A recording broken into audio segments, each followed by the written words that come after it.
Safety is important. Make sure you follow the best practices for keeping yourself and your family safe. Use safety coverings on outlets and keep extension cords away from pets and small children. All outlets and switches should have faceplates. Exposed wiring is a shock hazard. Signs of faulty switches and outlets include sparking or feeling warm to the touch. Both of these conditions may indicate an unsafe wiring connection, and it should be checked by an electrician. Check all electric cords for visible damage and make sure cords are out of traffic areas.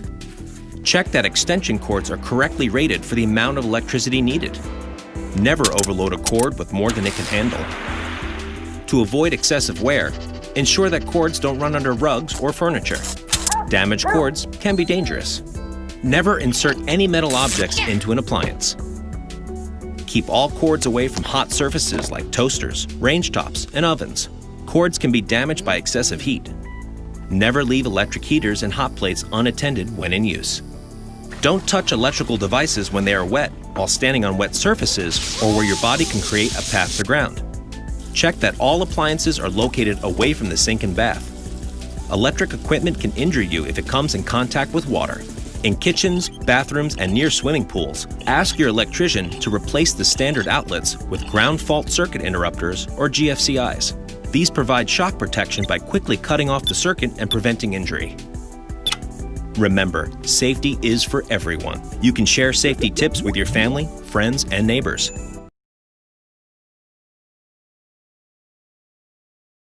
Welcome to Home Arts, everyone. Before we begin cooking, we need to talk about how to be safe in the kitchen. Before cooking, you should always roll up long sleeves, put on an apron, and tie back long hair, because no one wants your hair in their food. Please keep dirt and germs out of our food. Wash your hands for 20 seconds with warm water and soap before cooking. Always wash your hands after coughing or sneezing. Keep your workspace clean and organized by washing your dishes as you go instead of leaving them all to the end of the lab. Make sure the oven and stove are turned off when not in use and do not leave them unattended.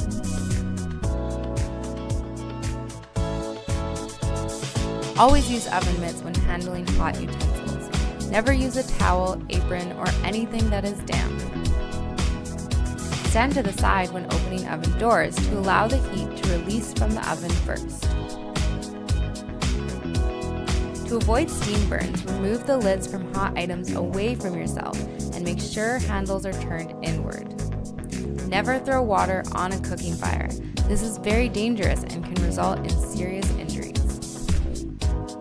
To safely put out a cooking fire, smother the flames with the lid or baking soda and turn off the heat.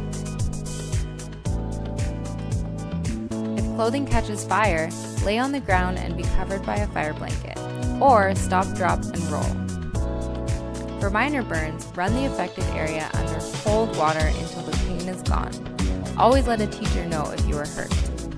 When using a knife, keep the tips of your fingers curled in to avoid accidents. Carry a knife with the blade pointed down and at your side. Always let people around you know if you are carrying a sharp object. Pass someone a knife by the handle or place it on the counter for them to pick up.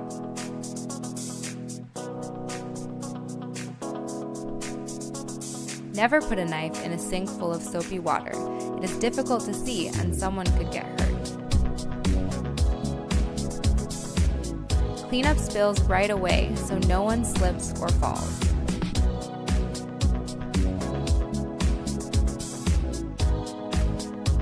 If glass breaks, sweep up the large pieces and put them in the broken glass bin.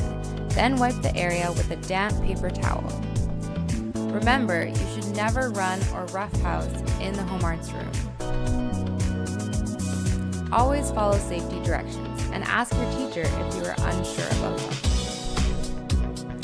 Now you're ready to cook. Happy cooking, everyone!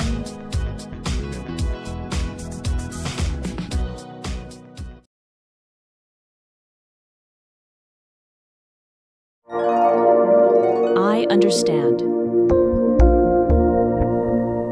An important part of good parenting is providing a safe home for your child. I have some safety tips for you to make sure that your family is on the safe side. This episode is about bathroom safety, so here we go. Set the thermostat on the water heater below 120 degrees Fahrenheit or 50 degrees Celsius. Store razor blades, nail scissors, and other sharp tools in a locked cabinet. Install child-proof latches on all drawers and cabinets. Make sure that the outlets have ground-fault circuit interrupters, which protect against electrocution if an electrical appliance gets wet. If you live in an older house, have an electrician inspect your circuit breaker panel. Always close toilets after use and, if necessary, have a toilet lid lock on the toilet. Unplug all hair dryers, curling irons, and electric razors when not in use, and store them in a high cabinet. Place non-skid mats or strips on the bottom of the bathtubs. Place non-slip pads under rugs to hold them securely to the floor. Avoid using oils for bathing and showering. Store all medications, cosmetics, and cleaners in a locked cabinet. Install a child safety lock on the washing machine and unplug it when not in use. Never leave the child alone in the bathtub. Wishing you and your family all health and safety.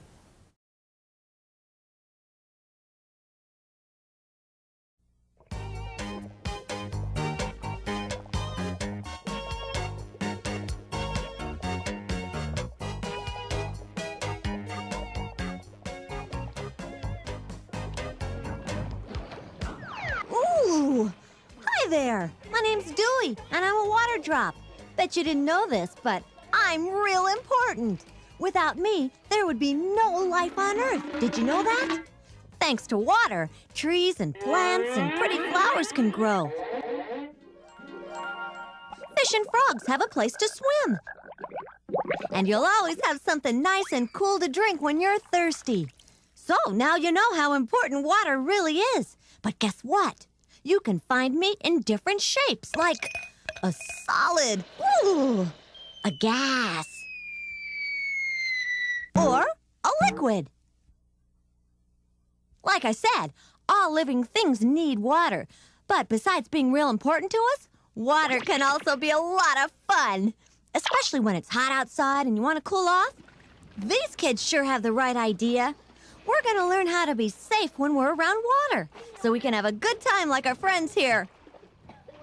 You know, water can be loads of fun, but it can also be dangerous. Did you know that more than 100 people drown in Arizona every year? That's because they made mistakes around water. They did things they weren't supposed to do. But I'm going to show you how to be smart and safe around water, so you can have a lot of fun and enjoy yourself. Are you ready? Good. Let's take a look at Dewey's Rules of Water Safety. Here's number 1.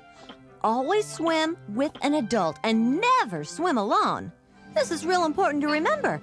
You don't want to swim by yourself because what if you fell in the water by accident and you had to be rescued? There wouldn't be anybody there to help you.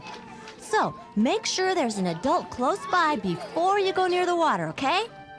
That brings us to my next rule. Learn how to swim. It's easy. These kids are doing it, and you can too.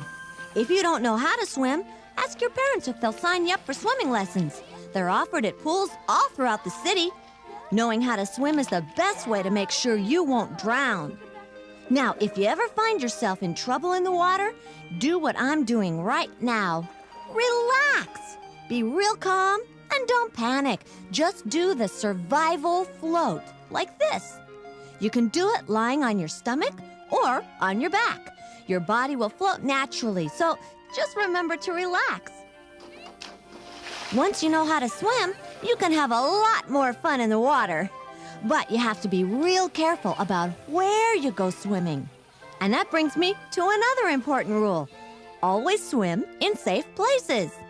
Even though we live in a desert, there are lots of lakes and pools and rivers all around Arizona. Pools are the only safe places to swim, as long as there's an adult with you. But fast-flowing rivers, deserted beaches, and canals are never safe for swimming. Canals are really dangerous, so you should always stay away from them. Come along with me and I'll show you why. Up here on top, the canal water looks nice and smooth, but underwater, it's real dangerous. Look at all this stuff on the bottom that you can't see from up there. Tree branches, broken glass, all sorts of things that can hurt you. And if you fall into a canal, it's hard to get out because the banks are real steep and slippery. So always stay away from canals. And if an animal or one of your toys ends up in a canal, don't go in after it. Go tell an adult.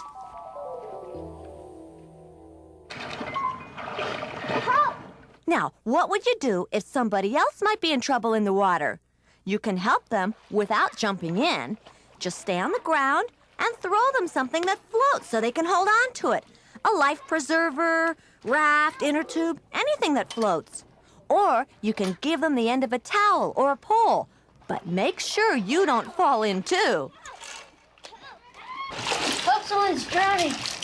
And don't forget to tell an adult. While the adult is pulling the person out of the water, you can go to the telephone and call the emergency number for help. And here's another rule to remember. Don't depend on things that float if you don't know how to swim. These floating toys and inner tubes can be a lot of fun to play with in the water, but they can tear and fall apart real easy. You know, I can't think of a faster way to cool off in the summertime than by jumping in a swimming pool. But diving in the wrong place can hurt you. So be sure to dive in the deep end of the pool and not the shallow end. Besides, you make a bigger splash that way. And while you're in the water, make sure you swim away from the diving boards and slides. That's a lot safer. Every once in a while, it'll start raining and we'll even get a thunderstorm. Ooh, that's spooky. Sure, you always swim with an adult. If you follow Dewey's rules for water safety, you'll be safe and smart, and you're guaranteed to have lots and lots of fun in the water. Come on in, the water's fine.